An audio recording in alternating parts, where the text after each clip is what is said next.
because Fuck You, That's Why is a founding member of the Odd Pods Media Network.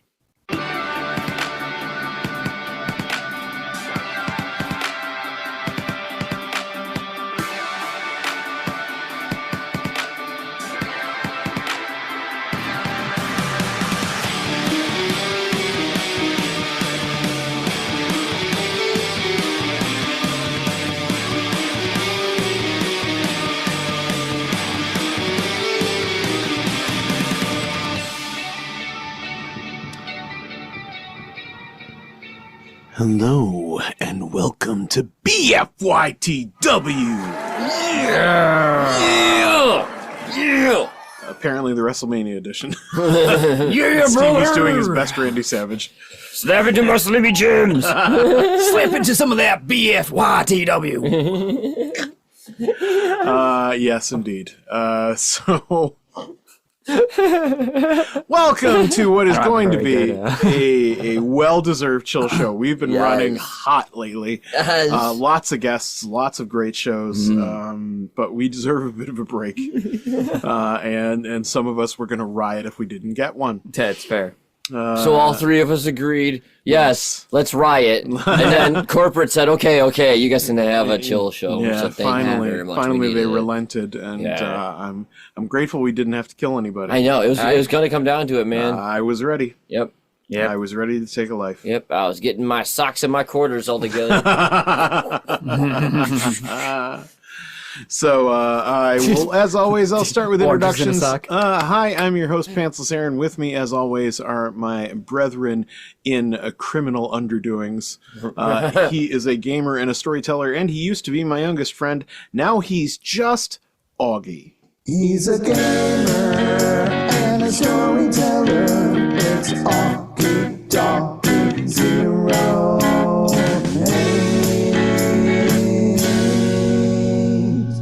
That felt like it's been a while. Yeah, It has been a while. Man. We've had so many guests lately in such Which rapid is great. succession. I had suggested to Steve earlier that maybe we should get like just a generic guest intro, just so we can always still do our intros. That'd be pretty funny. And welcome. Hey, you're our guest. Do your best. It's gonna be a fun fest. Oh, yeah, there we go. We gotta... I got it. Let's cut that. You just literally cut that out in that Trademarked. No one can have that one. It's ours. No one. That'd be great. Honestly, I like yours though, because like you had such amazing jingles, such as It's Dave. From the minds of things. Mind. Maybe I could just make another one. You're our guest. welcome. Just make a bunch of them. Like, let's just do a bunch now, man. I'll just cut Just them do all a up. bunch. They all have the little clown honk at the end.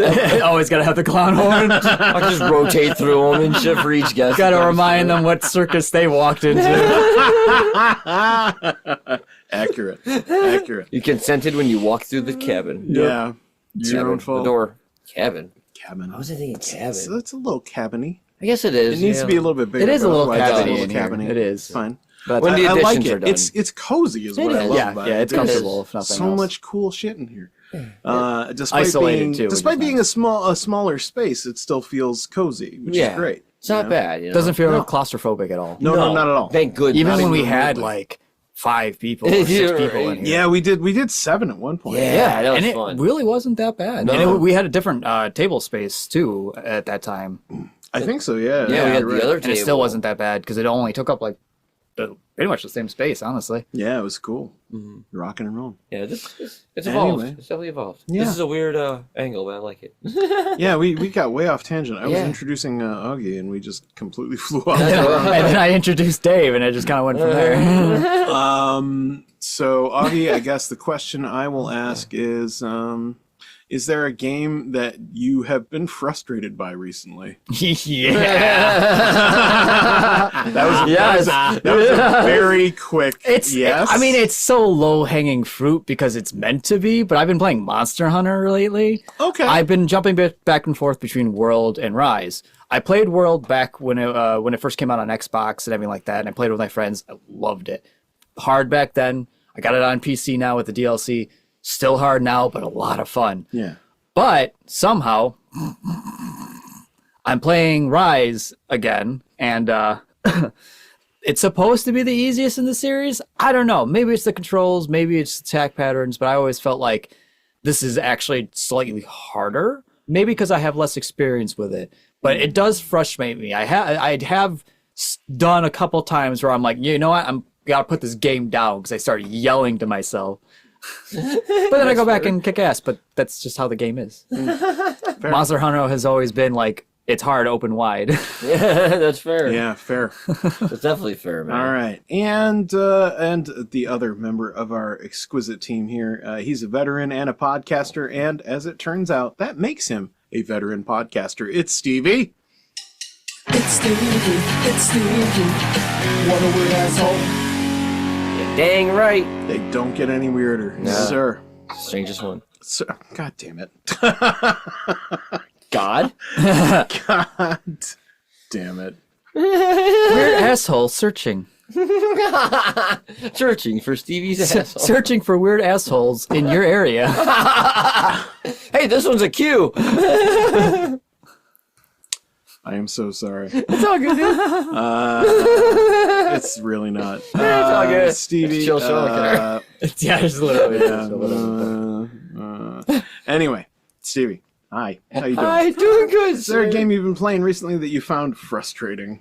Yeah, I was gonna say Monster Hunter, but Augie chose it because he got me into it. I try not to honestly. say that I also got him into it, but we Yeah. haven't really played it. I haven't yet, played it once, so- really. Yeah. Finally got it to work. But regardless of that one, because that was a connection issue for like Which we figured 45 out. minutes. We figured it out, though. Between us and a cybernetic diabetic all trying to get into the same lobby, two of us could always get together, but the third never could. I told you, man, Monster Hunter is hard. Weird. Wow. Yeah, the challenge is getting connected. From the monsters in the to the first connections, place. it is a tough game, man. And it was funny because like I was on a time schedule. I was like, we got an hour to play because I'm going to be at the Fink Show like in an hour. Yeah. So it's like we got like got 15 hunted. minutes and we got one hunted on this easy monster. But that's not even the one. Baldur's Gate 3. So I have multiple games going on right now again, which is fine. But I also have a single player one finally, and I'm playing an evil rogue, which is so much fucking fun. Oh my god. Evil characters are always. Oh my god, I am fucking like, oh, this person's stuck in a cage. I'll sneak up behind them, pickpocket them. Then I will come out and talk to them. Then I will free them. Then they come out. Then I go turn-based mode, stab them in the back, kill them. Then I steal from them again because gold somehow disappears there, even though I already pickpocketed I told them it was sequestered between their butt cheeks. Ah, okay. But Yeah. the game itself, the mechanic of you have to quick save constantly just because of the mouse movement. If you Jesus. there's no like Misclicking. confirmation for your movement. It's like if you click, it's going, it's happening, unless you're like in turn-based mode. And that's the only thing. There's no like, oh crap, I didn't mean to do that. It just happens, and it's fine. It's just frustrating Lot of because it happens to me at figuring. least twice every session I'm playing, and I'm by myself, so I'm like yelling at myself, like motherfucker, Yeah. why did you quit clicking it? Well, my hand's shaking. So it's just frustrating. Fair. Yeah. Yeah, I'm surprised they don't have a click to confirm option. There's gotta be a mod. Like, There's especially when probably- it comes to movement, because when we play together, it happens to us all the time in lot. combat. I'm like, I meant to, I did not mean to run away from this guy who now has opportunity. Yeah. God damn it! And you didn't quick save Like, till, I like didn't before the yeah, main I'm like, fight. It's yeah, those so are it's like 10 I don't want minutes to, I don't want to quick load back because it's literally like 2 fights ago because we forgot to fucking quick save before this and we have to win it or we're gotta go back 2 fights ago. in. You got my frustration too. I see. Yeah, Fair. it's not as bad as Monster Hunter though. That's a skill issue. Connection, skill issue. Yeah. But what about you, our fearless leader? I am your host, Pantsless Erin. Augie, hit it. Pantsless Erin. The host of BFYTW. Pantsless Erin. He'll trick some stoners for a laugh or two. Pantsless Erin. As for me, I don't know why, because I've not really been in that mood, but apparently I have been. I don't know. But I got into playing the Final Fantasy games that I have not played yet. Oh, okay. Oh yeah, yeah. So I sort of dropped off after Final Fantasy X because Final Fantasy X was honestly meh. yeah. I know there are a lot of people who don't agree with that, but it is a absolutely gorgeous game. One of the most beautiful games ever made, period. It's just absolutely superbly graphically. For the PS2, it was incredible. Yeah, it was. But just the gameplay, it didn't feel like it was all there, and also the sphere grid thing didn't. I kind of enjoyed how it opened up in the late game, but otherwise it didn't really work for me. It just felt like you were. I mean, you could do your own thing, sort of, but it was just unwieldy, I guess. Is the How did you best feel? way to describe How did it. you feel about the legendary weapon grinds that you had to do Oh, Jesus to get Christ. some of the best weapons for your guys? Oh, I who could didn't actually bother. Deal with it. Because I didn't fucking bother. I just, I found I remember that lightning field. really good what's-his-face's weapons. Yeah, thing. where you have to dodge the lightning 200 times without failing. consecutively. Consecutively, fuck without that. failing. If you miss a single one, you have to start all over. So if you get to 165, you will be cursing everyone at Square who designed that. My father, who ridiculous was a thing. gamer, loved all the Final Fantasies. Final Fantasies was what he got us into initially. When he played 10, I watched him for hours grinding these legendary weapons. I don't know how he didn't lose his shit. Because, that lightning one was When you're Fuck stupid. that. when you're that into it, I'll go for the legendary weapons and stuff in Final Fantasy 7, Final Fantasy 8, because I'm so into it that I'm like, I want to. Yeah, I want to 100% this game. I want to squeeze all the fun that I can out of this You thing. put your time through. Yeah, you put yourself into it. We did that with WoW with the legendary items back in the day. Let me Yeah, but it was a bit more structured. let me quickly describe 3 games in which I did not do any of that. Oh, okay. So the first game I played was Final Fantasy 12, the Zodiac Age, which is very weird. And our friend of the show, CJ, aka DJ Xanthus, agrees with me that it is one of the worst Final Fantasies I've played. It is, again, it's very pretty.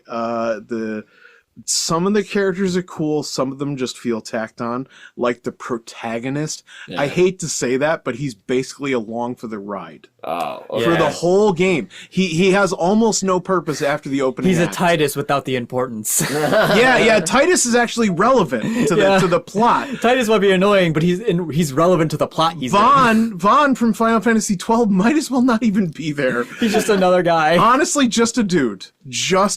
Honest to God.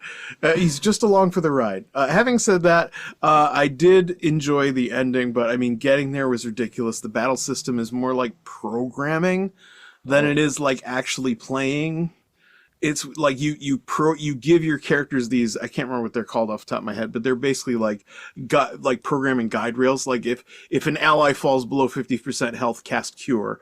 If an enemy has more than 10,000 hit points, use this powerful spell. Like, Oh, that's kind of cool. I like Basically, that. it is a uncomplicated programming. Right. It is that's a smart. neat idea Yeah. on paper, but in play, it basically means you wander into an enemy, the battle sets up, and then you sit there and watch. Oh, ew, you don't get to make any choices yourself. I mean, you can, but it's, again, unwieldy and difficult. Just easier to just set everything up. It is literally easier to just set everything up. And if something is going walk wrong, away. you can change. I think they're called gambits. Yes, I think they're gambits. gambits. Yeah.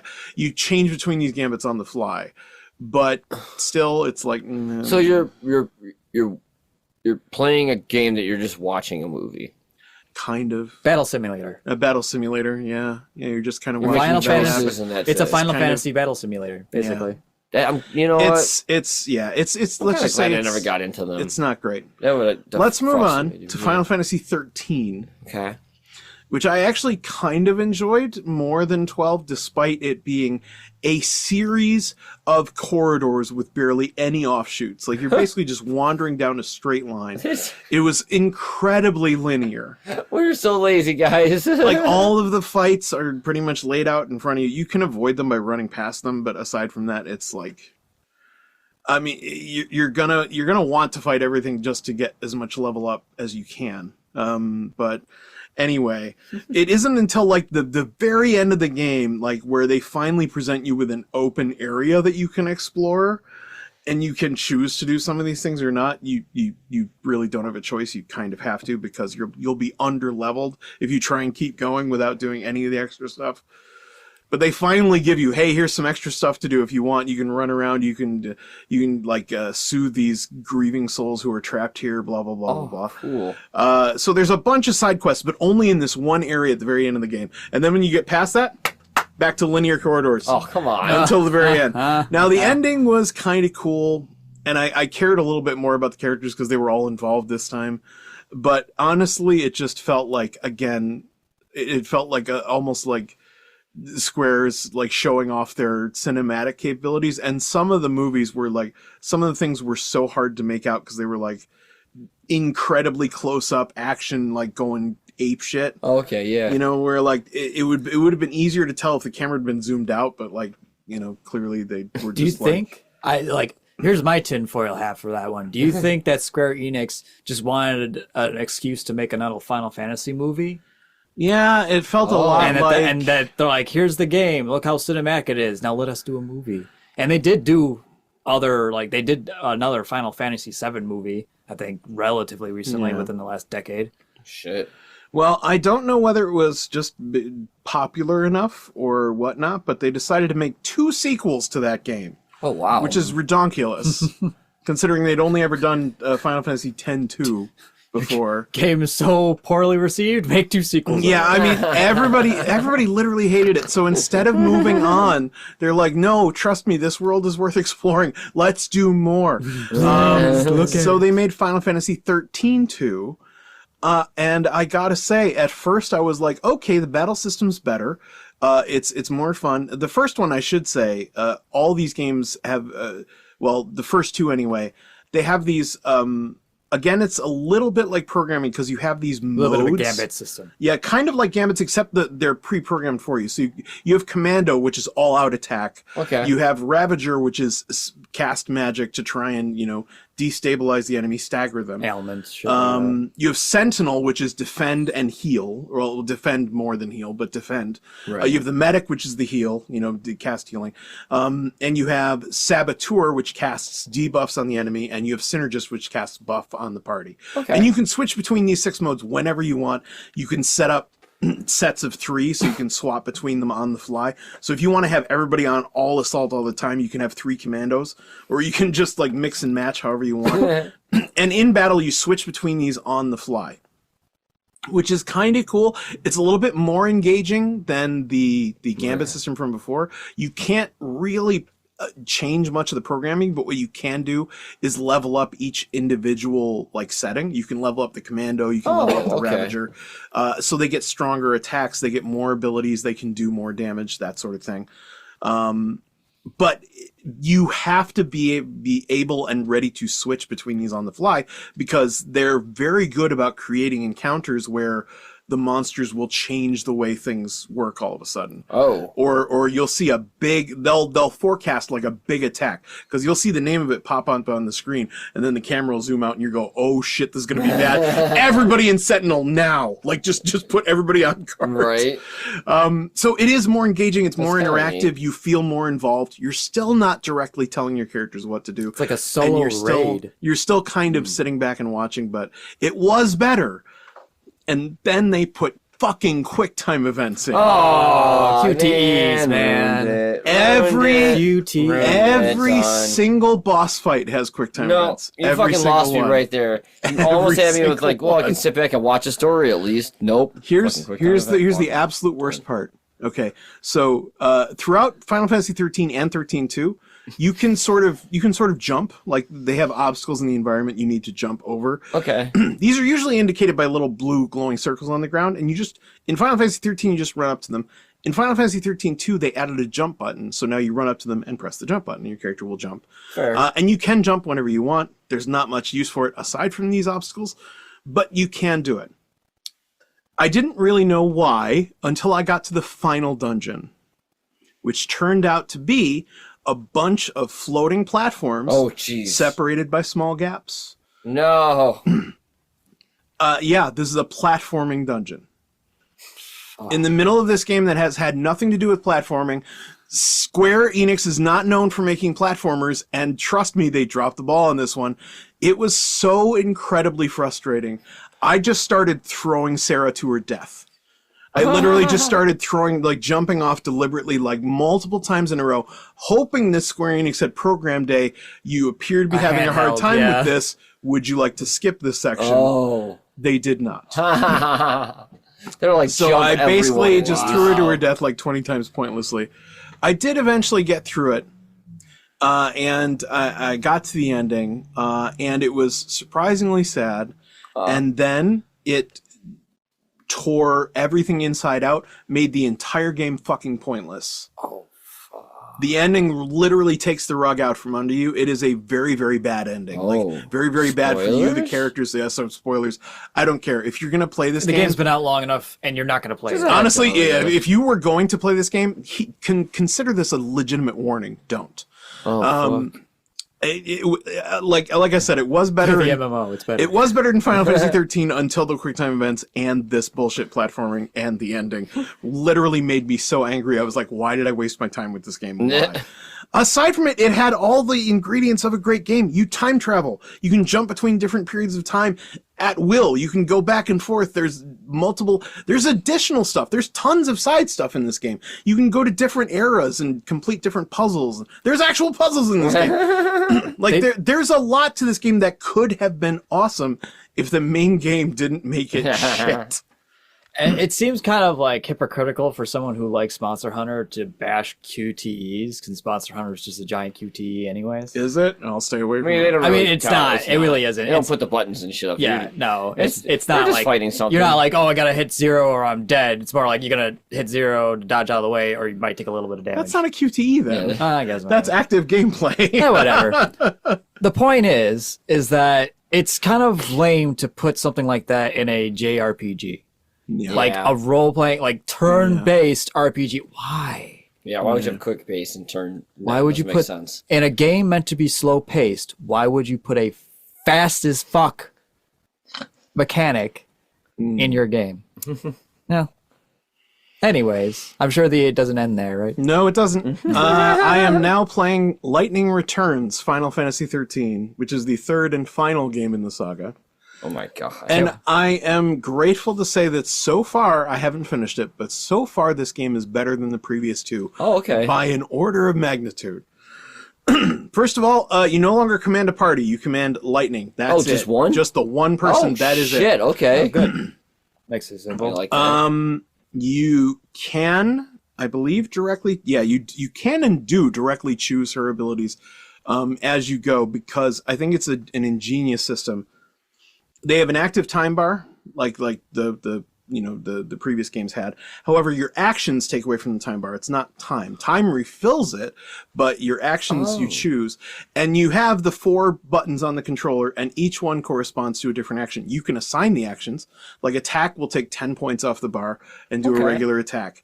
You can also do a heavy slash, which takes 40 points off the bar and hits much, much harder. You can also do spells, which do 25 points and do a certain amount of damage or other things, yada, yada. Can stagger the opponent and all that stuff. And my favorite part of this is you can switch between 3 active time bars at a time. You can you can set each one to be, she wears a different armor set, she has a different weapon, she has a different shield, she also wears different accessories. So you can set one up to be like, this is the mage, this is the one that casts all the spells. Yes, different loadouts, exactly. And like the previous game, you can switch between them on the fly. So when you empty out one, you can be like, all right, I'm going to switch to this next one and just start wailing on them again. And it's in real time. It's not turn-based. The enemy will sit there and do attacks if you're just sitting there waiting. So you're literally like picking what you want to do as you do it. It's one of the most fun battle systems I think Final Fantasy has ever had. That's awesome. It is literally a lot of fun because you're directly controlling her, you're choosing what she does, and you can still switch between the 3 modes to give you different advantages if you need them. So it's strategic too.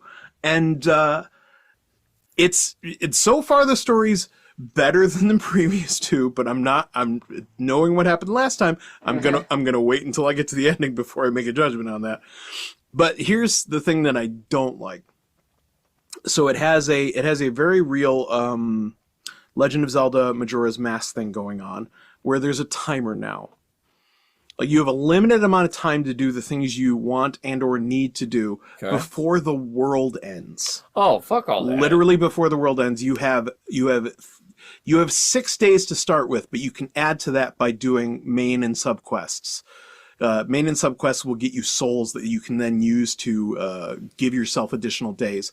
The maximum amount of days you can have is 13, naturally. So you have this timer running.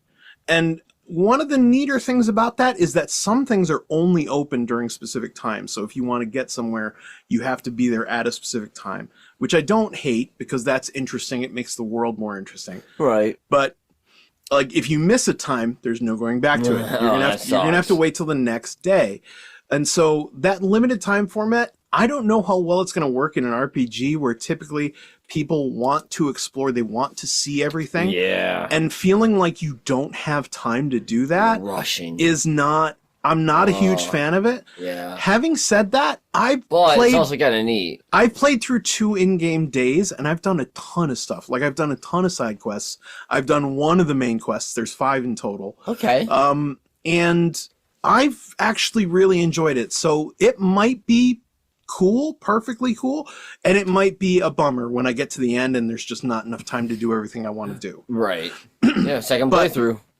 Yeah, I mean, there's that. There might also be like a time rewind mechanic that I don't know about. Ooh, that would be cool if you'd be allowed to go back and 6 hours. Give yourself the time to do the things that you want to do. As it is now, there is an ability to stop time. People keep moving, people keep going about their day, but your time doesn't go down. It just stays put. Okay. And you can use this for about 15 minutes at a time. 15 minutes of real time. So it'll stay frozen for a good amount of time to let you do things that you need to do if you're running out of time, if you're in danger of running out of time. So far, thumbs hesitantly up. We'll see how it ends. Yeah. But so far, the battle system is so much better than either of the previous games. The plot is still kind of batshit crazy. I mean, they all are, but each one is individually batshit crazy from each other. It's weird, but I'm having a good time with it, so hopefully it continues, and I'll let you know probably next Jill show or whatnot. Hells yeah. Hell yeah. Fuck yeah, dude. So I feel like I've taken up a good amount of time with that. Should we take our first break? Sounds good. Let's do that. Hells yeah. All right, so we'll be back right after this.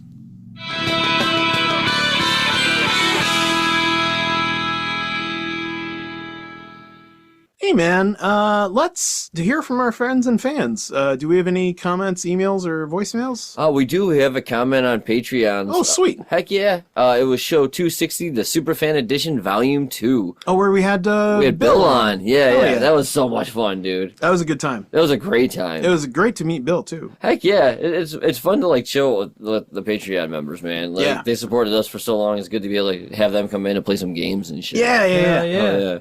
And this comment comes from Justin B. Damn, that comic price was crazy. I really was waiting for Erin to say over every time, or say over every time the guys went higher. That one comic went stupid insane. Oh yeah, the final one. How? Holy crap. Dang. That was genuinely so much fun just watching you guys lose your minds. It was crazy. Made no sense. It didn't make any sense. It didn't make any sense. At all. I'm like, how? It has to be something criminal. I have no idea what or why, but like I took a look afterwards. Yeah. And I was like, how much can I get that comic for real? Yeah. $40. Yeah. I think people are just like exaggerating the prices or something. Something's fucking not right here, and I don't know why. BFYTW calls out a scam. Calls out eBay scam. There's like it's like a drug trafficking ring. There's like meth inside the comics or something. I mean, they're cheap comics. It almost has to be because it's a money laundering thing. 100%. What would be the point of selling that to yourself? Like, which I assume has to be because you paid a ridiculous sum for it. Like either you are abjectly insane, like you are demonstrably insane, which is possible. Yeah, it's definitely a possibility. But I mean, eBay's cut has got to be so big. Yeah. It's got to be such a good chunk of that money. And it's not exactly something they wouldn't notice either, is the thing. No, not at all. It's freaking crazy. And like, I would think like federal agencies would be all over any kind of money laundering through an online, especially a popular online store like eBay. Like, I just don't know what the hell happened there. I don't know. But it was so much fun to actually bring on the show that I had to. I had to, and I just sat here just like ridiculous. just smirking my ass off as you guys were like, what? over and over again. Thanks, Justin, for your comment. Much appreciated. Yes, dude. That was awesome. And hopefully we'll have more insane things going on. Right? We can only hope. I promise I'm not deliberately going to look for more Calling insane out shit like more that. money laundering scams going on the internet. I'm going to try to stick to things that are closer to the value of what they probably should be, because otherwise it's impossible. It's hard to figure out what the range is, unless you're like, we're starting here. Yeah. And it's like, even then, it's like, okay, you still said higher, and it still didn't matter. Yeah. All right, and that's it. That should be it today, That is sir. it. Okay, well, remember, if you enjoy this or any other thing that we do on our show, please feel free to leave us a comment if you're a patron, or, just leave us a voicemail. There's a widget right on our website, bfytwpod.com. We always enjoy that stuff. You can also send us emails at bfytwpodcast@gmail.com. But for now, let's get back to the show. Greetings, fellow nerds. It's Garrett, your host of The Nodak Nerd, part of Odd Pods Media, the podcast where we explore the vast realms of geekdom. From the latest superhero flicks to retro video games and everything in between, we've got you covered. Join me for insightful reviews, hilarious discussions, and maybe even a few heated debates. Find The Nodak Nerd wherever you listen to podcasts. Let's get nerdy.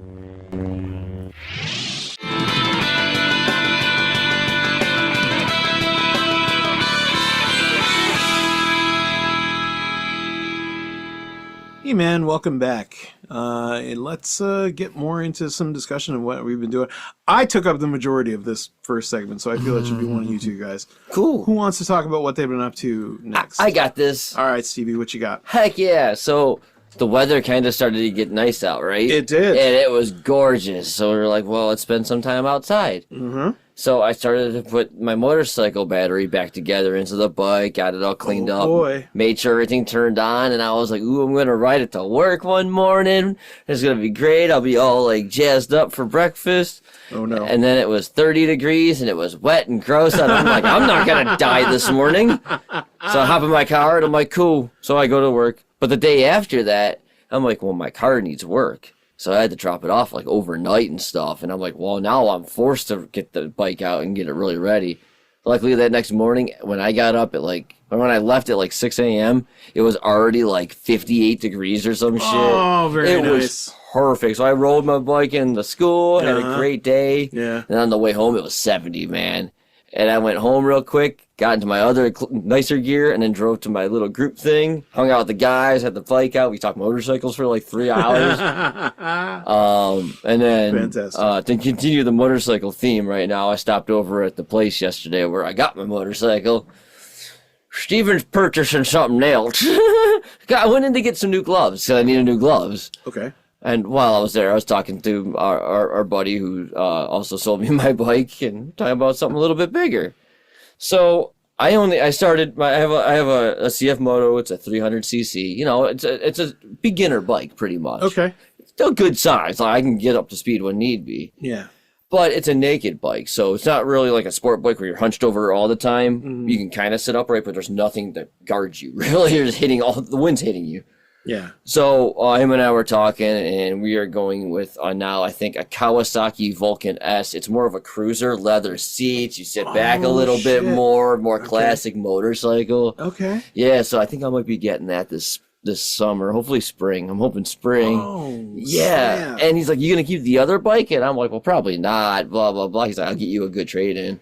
And I was like, "All right." And I told him how many miles I had on it, and he's like, "Yeah, you're gonna get a really good deal." I'm like, "Okay," because I didn't get to ride too much last year, so it's nice. So yeah, motorcycle season's out. I'm like mad excited to hit the road again, man.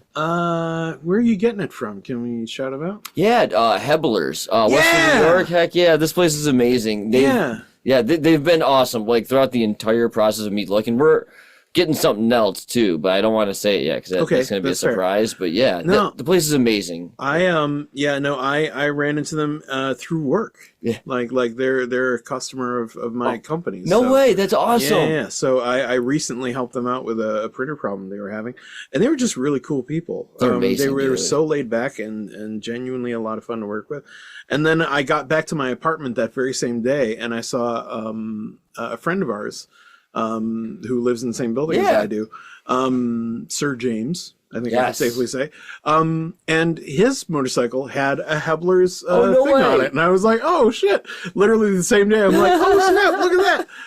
And I'm like, oh man, this they're is cool. amazing. Apparently, they're a really cool company in the Western New York area. Yeah. If you want to get like a motorbike, Any or recreational, they do vehicles? They do ATVs four and wheelers, shit. ATVs, they do snowmobiles, they do everything. Man. Wow, it's that's crazy. Wild. That's cool. So yeah, like I all the props to them, everything. They took care of it because I didn't know what the hell I was doing when I first bought the bike. They're like, bring it in. And they showed me, and I was like, oh, cool, that's good to know, man. There you go. There It's you go. awesome. That's very cool. Yeah, I'm so happy to hear that. that's been nice. I know I talked a little bit about the gaming at the beginning with Baldur's Gate, which I am enjoying because I'm actually getting further than I have been before. Yeah, Baldur's Gate 3 is a lot of fun. It's so much fun, and lot we of fun. started a Roost of Nerds and Upstairs story. So it's myself, Augie, and Cybernetic Diabetic all playing Baldur's Gate together, which has been a riot. It's been so much stupid fun, man. It's great. Oh man. Because it kind of reminds me of like when we played last time at your place when we played our D&D sessions. Because I love our D&D sessions, man. I'm genuinely having a lot of fun. I am too. It's really cool. It's a lot of fun. And the last time was a fucking blast. And Augie being the storyteller. My only concern a little bit is that I wonder if Augie feels a little restrained, like running through this, already planned out and created. Yes and thing. no. Not restrained by the book itself. More like restrained as trying not to throw too much at you guys at once and like ending the adventure before it gets anywhere, kind of thing. Oh yeah, because we keep rushing into the areas where there should be a lot. Sometimes you rush in, sometimes you don't rush fast enough. Sometimes you heal the enemy. I mean, sometimes some shit happens. You don't know. Sometimes he says thanks, loser, and then runs away. That was a level 1 spell. That's awesome. There goes my level 1 slot. Yeah, Glad I healed him. We've had some real boners in this campaign. It's been pretty entertaining. Some absolute fails that genuinely made it just that much more so fun. much fun. Honestly. I want to get more into D&D. I am about to start storytelling again for our house one for downstairs. So we have Reluctant Butter and Rast play. That's cool. We have a homebrew one now that Butter storytells for us, which has been amazing. It's great. He created this entire world, not just like a map, like a world. Yeah. It's been nuts. But I'm going to start storytelling a new one where they're all together, whatnot. And eventually it comes to the point where they will have free reign of their own dungeon.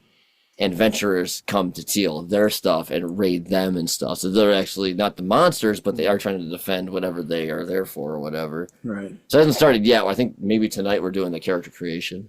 Nice. So heck yeah, dude. Like, and they're all cat people. They're all cat folk. Yeah. Fantastic. Yeah, I was like, okay, I can work with this. I can still work with this. Oh man, that's great. Yes. I got 2 more quick things. I swear it won't be too much that's longer. But before you get, yeah. I was just wanted to also, because I've got it's not D&D, it's the old gods of something or other. I can't remember the name of it, but it's like a real like 1800s like northeast, like the beast is like a big like glowy red-eyed like moose or deer with these it's almost satanic looking horns. Oh shit. Yeah, it's real dark.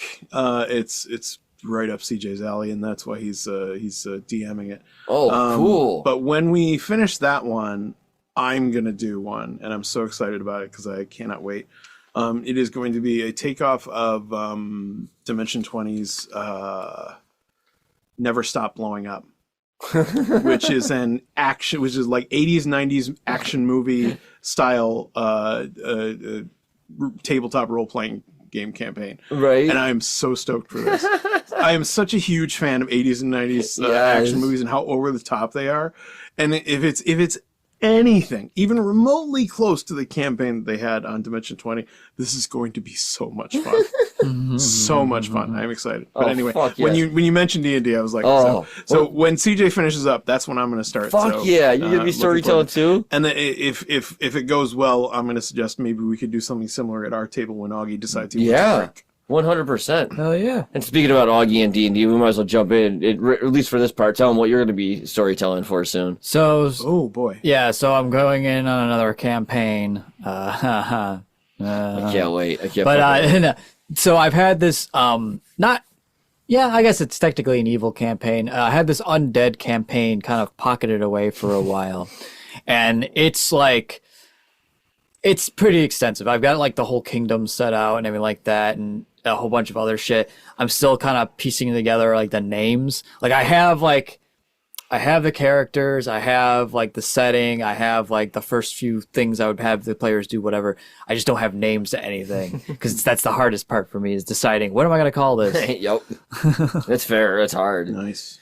But so they want me to do that for them soon. We so gotta play evil characters. Oh, that's and evil could be undead-ish really cool. characters. Yeah, because we got the new Pathfinder books. Butter got it, and there's anti-paladins and stuff in there. You have to be chaotic evil, like crazy stuff. Okay, the last. I swear I'm almost done. 2 more things. I got the guest on the Fink Show recently. Nice. And it was fun because Bug Bob was there and we talked science and animals and stuff. Ooh. Yeah, I get to tell y'all have to go join the Fink Show. Go to patreon.com/the Fink Show and you can listen to all the previous episodes, including the one I was just on. But there's a crazy story about giraffes in there. Y'all should check. I'm not surprised. Not even a little bit. Not even a little No. And then the last week and this week of recording dates, we were on the Lanai. Oh, hell yeah. Hell yeah, dude. It was freaking awesome. So, like, we got to do a few episodes with the ladies over there, and it was a lot of freaking fun. So, on the Lanai, give them a check out, too. It's a really fun Absolutely. Golden Girls episodic show. It's great. I've done 4 episodes, and they were all super fun. Hell yeah. We did 4 as well, man. Hell yeah. Yeah, it's a great time. Like, they have been amazing. And they're great hosts, and it's a lot of fun because you get to goof around, first of all, you get to watch the Golden Girls. I mean, which is amazing. That's worth it. And then you get to goof around and you get to play a little game, and then it's just a lot of fun, man. Yeah. Like, everybody should get on that one. It's fantastic. They should, 100%. All right, I'm done taking up time. All right. Somebody else. I just got one thing to throw in, just to throw off. It's just something I realized that I probably should have mentioned. Oh shit! I forgot the one thing too. Tell me to do. It's okay. Last week I mentioned that I had started. Dieting is kind of the right word. I've replaced half my meals with salads. No. Oh yeah. That seemed to be the way to do it. To me was like I can't like do nothing but salads because right. I'll probably get sick. Yeah. So I was like, I'm just going to do half just every day because I eat 2 meals a day. I eat lunch and dinner, usually skip breakfast. Right. But I think even if I did do breakfast, I'd still be like either lunch or dinner is going to be a salad every single day. I have not missed a day in 2 weeks. That's awesome, man. Good for you. And I wish I could say that I feel lighter and better, but I really don't. I just feel like me. But having said that, I'm still kind of proud that I've made it this far. Yes. Yeah. No, it's huge. That is big, man. I want to keep doing this because I know it's important to get my diet on track now that I'm older, 100%. Right. We're all there, man, just in different ways. Yeah. So I just wanted to report on that and That's just keep great. people in the loop that I'm still going strong. Fuck yeah, dude. No, keep it up, man. I still have those weird after salad burps, which I don't understand. It's just part of the body now. Shit, we can do a salad day one day. We do D&E. Like, we'll come over a bunch of options. I make salads every day at work, like different types and shit. Like, I will load us the fuck up on some stuff. Just let me know because I always That way have you can to, load I, up for I lunch. have to plan my day. So, I'm Yeah. going to make sure I get enough protein for lunch. So You'll I get can do it protein like in that. your dinner too. Don't worry. Oh, boy. Yeah. Oh, dear. I make my salads right. Lots of dear. protein. Oh yeah. Oh, yikes. All Yeah, right. it's a full fucking Maybe meal. I can take it easy for lunch. Yeah, then. like you have a sandwich or two. Have a peanut butter sandwich. Okay. Because Fair that's enough. protein. That's good protein. Yeah, it's good stuff. Yeah. Oh, okay. Last thing. I Okay. totally forgot because we started with this off break. But I acquired a computer from you. Yes, that you did. And holy You crap. did. This thing is fucking amazing. So I wanted to separate my gaming and what I do on my PC from what I do with the editing and all the other stuff for BFY. And I also want another machine for streaming when I have my off season so I can start streaming again. Right. And it's a lot safer to do it that way, have another machine to stream for you. Yeah. So Erin was kind enough to sell me a computer he built, which is freaking insane, and I love it. Yeah, it was my backup, so to speak, PC. It was supposed to be my emulation PC that would just sit in my living room because my regular PC's in my bedroom. But it would sit in my living room, and if I ever just wanted to chill out and play some old school games, it could play everything. It had a Ryzen 5 2600X. It has 16 gigabytes of DDR4 RAM, and it has a NVIDIA GTX 1080 graphics card on it, which was expensive as hell when I bought it. It's probably still worth a pretty penny now, but let's just say I hadn't really looked into it. I was just like, this thing's just sitting here, and I also have the mini PC, which is kind of as strong as this, if not stronger. Which is crazy. It didn't have the GPU, the same But the GPU chip. power, but the chip in it was pretty good. It's a Ryzen 9 or 7, 8745 in the mini PC. 7. And it's got the integrated graphics is 780M, which is really good. Right? It's outstanding. I'm just absolutely impressed with the integrated graphics on that thing. But anyway, I was like, having this thing is kind of pointless. It's just been sitting here. So I took the big hard drive out of it. It was like a 12 gigabyte hard drive that I added to it to put all the Xbox 360 and PS3 games on it. And I just took that out and I was like, well, now it's just sitting here taking up space.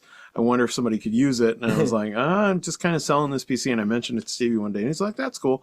He came back next week and he was like, hey, you still selling this PC? I'm like, yeah. And he's like, I'll give you I think I offered it to you for $250 because I was like, I was trying to get $300 for it, but I'm like, I'll give it to you for $250. And he's like, sure. Fuck yeah. He paid me right then and there, and I'm like, here, take it home. I did. And he's got it set up. He's just showing me the picture now. He's got it set up on his desk, which is an L-shaped desk.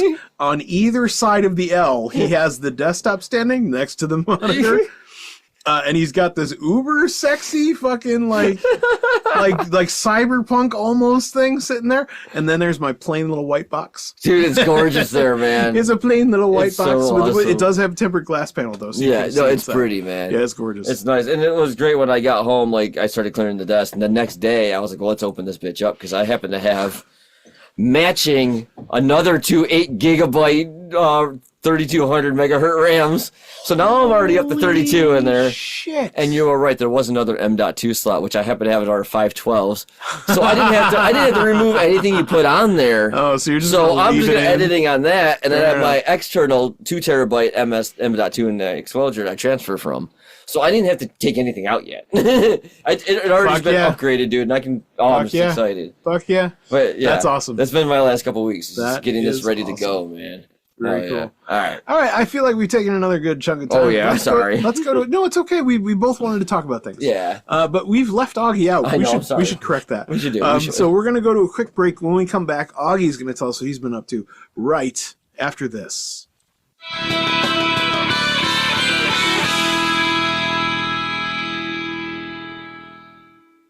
Hey, Jeff, what are we doing?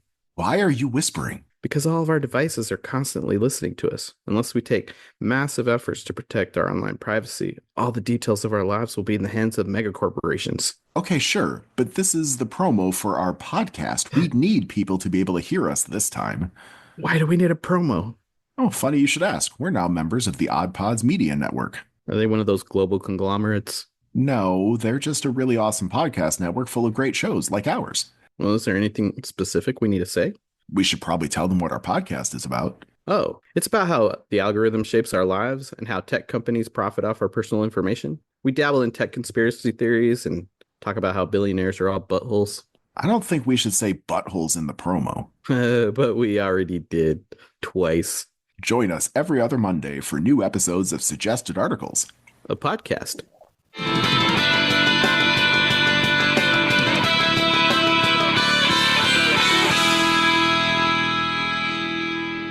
Hey man, welcome back. It's time for part 3, and this is going to be all about Augie. Augie! What up, son? What's up? What you been up to lately? What you been in the middle of? What has got your fancy? Yeah. So, as I mentioned before, I've been playing a lot of Monster Hunter. Yes. Jumping back and forth between World and Rise. It's kind of funny because they consider Rise the easiest in the series, yet I found it to be more difficult. Maybe it's the again, it could just be the controls are a little bit different because they're a little bit more original in controls. World was definitely more built for a Western audience. It was definitely meant to attract the West essentially to this famously Japanese game, to widen that audience, bring more fans into the fold kind of thing. And then Rise was kind of like okay, and this is what it's kind of really like, but it's also still supposedly easier than, so that way you can kind of ease into the controls. And there's a newly announced and newly released one, Wilds, that just came out. And yeah, that's interesting. I haven't looked at it at all. All I know is, well, I say I haven't looked at it at all as I proceed to tell you what's in it. There is a monster that has an attack that basically shits in your face.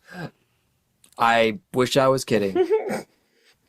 Well, I don't think I'm going to play that one with you. Yeah, I'm good. Also, I they have. assume that game has its fans. Oh, that does. Oh, it's got fans. Let me tell you. Let's see here. In Rise, you got a thing called a Palamute, which was a dog that you could basically ride, but also help fight the monster. Like a Malamute. Like a Malamute. And he's your pal. Too. It's a Palamute. Yeah. Like a Calico, but it's called a Palico. Palico. But I don't actually know the names of these things because I never bothered to look that up. But the fact is, in Wilds, you ride around on chocobos. I, again, wish I was lying, but if you look at them, at a glance, they look like chocobos. They're not legally distinct. Oh. You know, don't want Capcom and Square Enix squaring off against each other. They're Palabos. They're Palabos. They're not chocobos. Pal in front of everything. Okay. Soon the Pal World people are going to come after you. Yeah, we use Pal. Pal World is currently Sons fighting of for their bitches. life Use your own. against fucking Nintendo and Pokemon. This is a fucking vicious cycle of all going after each other. Yeah, they never That's how the learn. corporations all die. But yeah, so that's fun. Also, everybody like really loves the blacksmith in that one. Apparently, she's super hot. But heck yeah. that is what it is. Other than that, again, I also mentioned previously that I've been working on other campaigns. Obviously, working on the one we're playing, trying to make it as entertaining as possible. Honestly, I don't have to do much. You guys seem a really good job at entertaining yourselves. It's fun. I just have to throw shit at you occasionally, and then you just find a way to make it some fun. direction. Maybe Just a you little bit. find a way to make it go off the rails when it doesn't need to go off the rails. Yeah. That's the best. But you've Yeah, also it done really really fucking well, I'll be honest. I'm excited to get to the nitty gritty in it. Yeah. And then, of course, this other campaign that I'm also working on, that I've actually been writing notes on that have been popping in my head. I'm interested in looking at because it's something that I never really did, except I have to a certain degree. My very first DM experience was with you and Butter. Yeah. And I did like a World of Warcraft. Yeah, that was awesome. They had like the stats and everything like that. Like Oh, somebody them. already put everything together. I just had to read up on it. And I'm like, okay. So I had them basically play through World of Warcraft. But Butter being Butter, he's like, I don't want to play a normal race. I want to play one of the monster races. So he's like, Naga. So that was my first experience playing with monster races. And I never really did it again since then. Right. So for this one campaign, I'm like, at first I'm like, okay, yeah, undead, that's fine, whatever, because there's, with Pathfinder, they have the stats for it, which is kind of cool. Yeah. But I'm like, okay, no vampires. And then I'm like, you know what? Fuck it, do vampires. I don't give a shit. I don't care how broken it gets because it's meant to be fun. But I'm excited to do that one just because it actually has a tie-in to another campaign that I wanted to do that we started but haven't gotten back to, which is Starfinder. Oh yeah. And That would be fun. And by the way, we could do that there, too, at your Starfinder, place. I have two separate things for it because the idea was I was going to have two different parties. My one friends were going to play, and then I was going to find 4 others to play the other one. I literally had 2 separate campaigns set up, and the first one was the Revolution, and the second one was called To Be Televised. And they were going to be, one was going to be following like the rebels I had kind of set up, and the kind of like the outskirts and like the actual like normal like average living people, and the other one was going to follow the corporation like empires that are basically controlling everything kind of thing. Okay. They were going to basically be in the same world, but they were going to be doing 2 separate things. Was it going to be the same players for each? No, 2 different groups. 2 different groups. So they're playing different days. It was going to be different Like days. one day he's So- DMing for this group. And like another day I was going to do another. Do the campaigns influence each other at all? Yeah, they were That's the going whole to point. indirectly influence each other. Okay. You were never going to directly run into each other. But they wouldn't know what had happened with the other. Team, no. Well, they would know there's the results. All you hear is results. So say if like, for instance, if your team was the one that was working with the corporations or working alongside them or just working for them for one reason or another, whatever justification it would be. Okay. You would hear about if the rebel group is like, hey, they just blew up this corporation's like checkpoint or whatever. You wouldn't be there to interfere. You wouldn't be there to do anything about it, but you would hear about it. And maybe it affects something, like maybe you hear about now the corporations are looking for people to kind of help with moving this stuff, like certain supply through this area now, because now it's less safe because the other team made it less safe for the corporations, and vice versa. So say like the other side's like, hey, this corporation is coming in and is strong arming these people, and they're being, whatever. And at the end, did they meet up? Like, I was gonna say, yeah. What would no, they would never meet up. What would not even at the very end of the session? Nope. Oh, so what would the end game have been? The end game would have been? Yeah. I was working on that. I was gonna say, yeah, because but I never but it never went anywhere because I never found I never found a second party because they were all busy and some like real life bad stuff happened, so we couldn't get together. And not any animosity shit between us, but like people got sick kind of thing, health wise. Yeah. And the other party started with Steve and Butter, but then we only did like one small session, and then we never got back to it. Oh, because then we pivoted to because that sounds like a really interesting idea. I personally would have wanted them to meet up at some point. Yeah, it might have had like one like giant table of it wasn't everybody finished, as I said. So like it could have ended that way, but for the most part, I never intended. Cool. It is a cool idea. It's ambitious as fuck. Well, it was gonna be like one because my one set of friends would have wanted to play once a month, and my other set of friends would have wanted to play like once a month. So I'm like, okay, I just choose 2 different days. Yeah, it'd be perfect. And I get to play D&D twice. Hell yeah. Yeah, win-win. Shit, yeah. But not with this one. This one's one group. So just much simpler. Yeah, much simpler. Keep it down to earth. Yeah. Fair. Anything else? Not really. I mean, the season's changing, despite it getting warm and then cold again, and now hopefully warm again after this week. So I'm just waiting, my ears to the ground, waiting for my work season to start, and then I'll be doing mostly that for the summer. Yeah. It'll be fun to get you out of the house and outside. Yeah. It'll be nice. 100%. Get out of the freaking house for 5 minutes. Right. Yeah. All right. Well, yeah. That is pretty much that. So, thank you so much for listening, guys. I hope you enjoyed our chill episode as much as we enjoyed just hanging out and chilling and just gabbing at each other about all the cool stuff we're up to. And there's a lot of cool stuff, apparently, coming up. Not to mention, I should mention, Reika came out last week. Didn't even really say anything about it. Yeah. It's too early to say whether it's a massive success, but I mean, the Amazon sales charts look actually pretty good. That's good. Nice. Where are the locations to get it? What should people do to get it? Amazon.com, Barnes & Noble has got it. You can also go to pretty much any other online bookstore. You'll probably find it there. If you want to save a little money, you can probably get it at Thrift Books. Cool. And I still get paid, so it's not a big deal. Heck yeah. But yeah, it's there's a bunch of places you can get it. It's called Rekha, Rekha, and The Inevitability of Life, and it's available wherever fine books are sold. Currently in physical and ebook only. Audiobook is a thing of the future, which hopefully I will get around to finding a way to do, both inexpensively and make it pretty good at the same time. Yes. We'll see about that. It's going to depend on a lot of things. Mostly the lottery paying out. Yeah. But these things are fucking expensive, and I don't want to do another Kickstarter. God help me. It's too much. It's too much. Too much stress. Literally, it's not worth the stress. In any event, so that's available. So please check it out. See if it's your thing. And the physical book is $17.99, and the ebook is $4.99.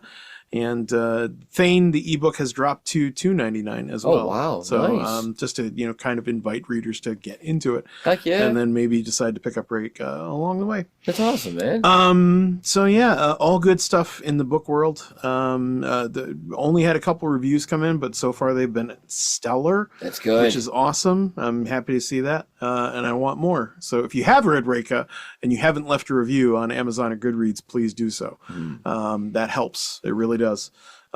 Even if it's not a great review, even if you only just thought it was okay or you didn't even like it, please feel free to leave an honest review somewhere.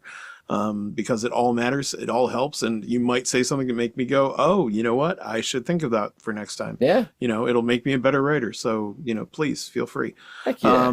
And that's going to be it for me. Let's get on to our out of the show. Yeah. For BFY2W, I'm Pantsless Aaron. You can follow me at Pantsless Aaron. You can follow Stevie at. You can follow me at Midnight Smoke and other odd pods such things. Yep. You can follow Augie at. AuggieDoggy08. You can follow the show at BFY2W Podcast. As I said before in the comment section, you can send us an email, bfytwpodcast@gmail.com. You can join our Patreon at patreon.com/BFYTW. You can just follow us for free and still get some free behind the scenes stuff.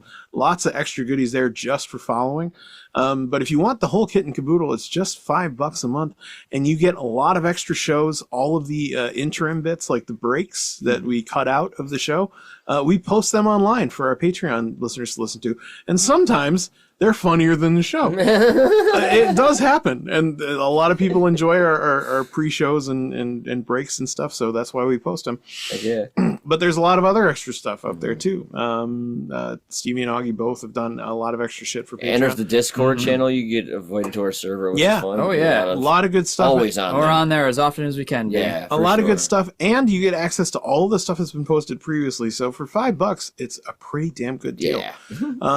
But that is going to be it from us. Why? Because fuck you, that's why!